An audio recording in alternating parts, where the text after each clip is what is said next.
Duolingo. Hai na app son chanan in Jonsache. Wie torske sentences.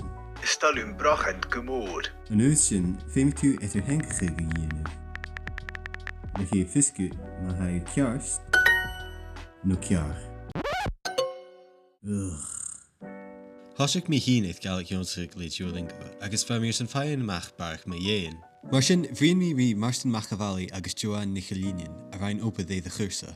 Bheit immerste dal gus an cuas ein Duolingo as háisi sin in a David as a seachtíag bheit buin immerst misnach gafuúgtig leine fiochan í tarstir daine churisteach daine le Gaelic churisteach a chanal go beag a Johnach operí ana bheit a chósa. Ba mi cud is hier is in de rest is die is been some curse Gaelic jano. Saun an de David is een neitjiek. Gwole mi karot het alle jano curse Gaelic. Zijn David is mention hoe mi vis karot zo'n kudjigin go kanjev dien nu het. Je kieren ma geneus va a studig en daar zag va essen het op het ulochi of het na vigan sa chósa na pangin gramid if ag nachgus cuna viagad a nachgug chavig tu dírach a get a hengachug na ha aun na bearda ha rutan leid ai can a ha me nach siimplín an a bearda vis a nachgug ma tra ach is munich ag a galig is surinja sin i dhéanamh ha imle down ha na staintje na viagin an bearda. Ga je giet chósa kan je terecht in chósa amach dídach ag dídi an dawin an blianat. Maar sin giet kan sia seachnin wa mi de skippe wa sin dídach. Het jeeselach san sin ach a kuur et a hengi hien aan. Deze bi haide a chósa chláchgug bi fisachgug gevel men a chanas best translation an rut ha sin a gieri ha sin aan ach ha immigradille dus een gaf sin mar go big ha rutan ha kedichtje vakin dus a hule alternative translation a chud is a chósa kutjach en nor sin vakin ri immig neach ille a harst isas gus guhunne chláde. Lein sin big an chládi an dídach mas deach sin beolis. Van oorsin ha sin dídach de vi a gope de drach an nudi an sin chósa. An op de vi al gréis ag nisje heidir gema inhirach agus aber differ a dhéanamh govel cuasa in méhéid Jackie now. Je ha taran geocht min na chursa, nach chonig sin vi scolarin na Gaelicir son fain amach. Is mis Claire, sé teacher hanum an an afford. Smis Ian va ui an an alba agus culture alba noch on moige. Is Mrs. Sophie. I'm Canada. I'm a Gaelic, and that's about it.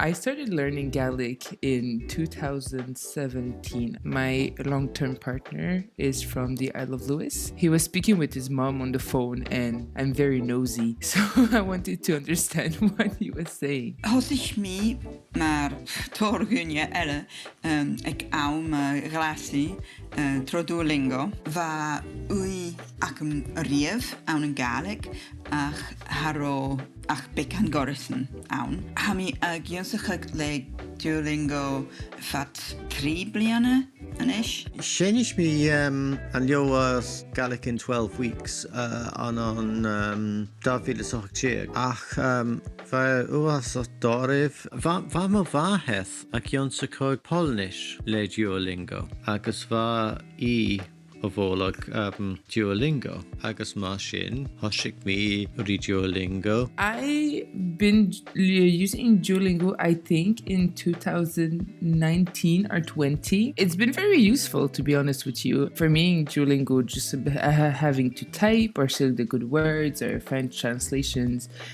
has been very useful. Hai guma femel ma hitje ganen ha mi more an apps ein agus femi mi graag wel Duolingo na shana vorhuch ha na sentences courage agus saving agus femel ha fisrash savat agus ha nordischen grammar aun nordischen grammar eving agus sherut kan jella haun a vi komen sich nordischen grammar eving a skriven va mi a chlunshin a Gaelic va mi geistach ria agus as jeshin van Ljoa Farnas femele haspos aun.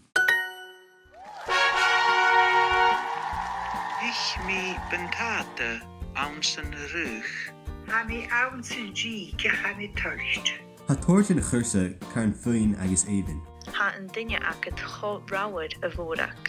Goir sé siag an chursa tína amach, Bhuaich daine gan rung Ian agus Maddie a dtíanamh tormhú tunneánach. Ha bua ag iang ach ha guna ag Mary. Ian agus Mary, haiad gleiving. Sé iang hedd. Ha tunna me. Nobody likes Ian, apparently. Ha u miliach mo vehe iang. Ha mór an sentence an inche noch an Oli Mari sin. Ha sin spósa. Sometimes it's just the silliest thing. It's been proven though that if you laugh at something, you remember it more. Back in the tídach, Jano cínteach gorona sentence in uitrum. Na bígad even gilor no caran feu no anlasach. Bí barach chén san gegeinigh daine ore. Gyn sticky gad le daine. A sin a cúteach ag an dóir sgas. Ma bhí is céineach go ore, bí barach chén san gebénas as é víns ché. Ha dyrach yn tachorst, nes had einers geskrive een sentence. Skrivi ty. Ferile kar y takkel edition ha dyrach y tîn y ceile agus mar a hachare sé Ian agus Maddie is mór an sas an sagarachas a tachorst. Ha iang na unar san tractar. Ha bwyinid Facebook cyda fel Ian allies no rydig yn mar sin san horst yn ffolwys kind of gymus a ha sydd gen fyr Ian yn sy'n chwrsa. Hwyrwyd a sydd y togol cansnach yn chwrsti sy'n fes ni gyda. Ha 2010 go le de neachléantain an Scottish Gaelic Duolingo dúlaach i Facebook. Ha Ian agus Marstein na moderatorin an dúlaach. Fein bí an Facebook staged le the Daily Gael. Fas an buí an gléig le lua. Fa mi son putchuk ha chance on son began spós agus jelefin agus memes gorach. Fe sé yn hamas ac un bwclawarst y chrwach agus sé féimi sin carsnach go hogel. Ti'n michael yn y chwrs agus dyn i frosnach ag. Hai ma aikin mar a hanna choirsnach gin sinach tín cóla. Gahari tron pandemic is tron lasig slúi sinach. A íontach cyd na dyrnias yn syfwy'n sydd. A han ag sas le Duolingo ag nachro Gaelic sydd by a han eisiau y cwtioch ag dyrniile agus a hadjo edrych gan y syfwy'n ha gyma cwtio'n rydyn gyma eifin rydyn siar lewn sy'n ein ha sé na memes ha an gwrs y brosnach agus íontach o crwachels ha lwch gionsach i na Gaelic. Ha imitach sior sy gynnu an syfwy'n chenial moren ac a fel Gaelic an yn tyf hwn a halpa ben iach iws chi caranunur ach a fanam gwsantolog mi yn bwy'n Facebook. An cwsa iddo fi id le sorfachol. Fwy Heather Klein a ha os cyn yn cwsa gan garch ag sawl marastaig an jiffer. Ha dúine tína staig gan na cuasa gan garach inis agus far an roit tían roia gan Gaelic. Ha tar dúine tína staig agus haid ha mi Duolingo dhéanú agus haid goma prostio las na íran. So ha mi smintin gofeli choma ha dúine tína staig agus ha fachlin achge a húrit bo Duolingo. So ha tug se achge cúch gan na fachel. So ha tar dúine tían inis agus haid tína staig ag ira ga no ira trí ha caran bulge mór na iritas tína stai chemical iraga agus ira trí. A fi sacking gyfelyn gwrs i'r bwy fod y horst i'r sydd na Gaelic ha ma sgiolach y fiacin a hach o definiach y tors tocol iawn agus gyfel caris miliwn gyle i'r tarsach ag i'r gwrs sy'n iantach na'r esmynioch ag i'r yn araf yn alwp ag gyfel Gaelic gyfel caris miliwn gyle i'r tarsach ag i'r chwrs y Gaelic a sy'n ei fi mwy chwrs di lefelion geclech gyda cynna bylach. Ha mi farach ni oes chi'n mostal as. Oes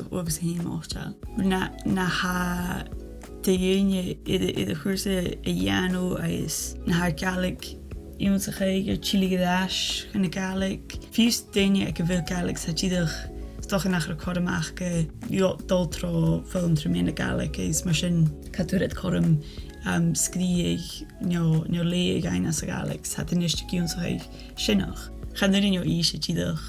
Kadish a sinne vader gin.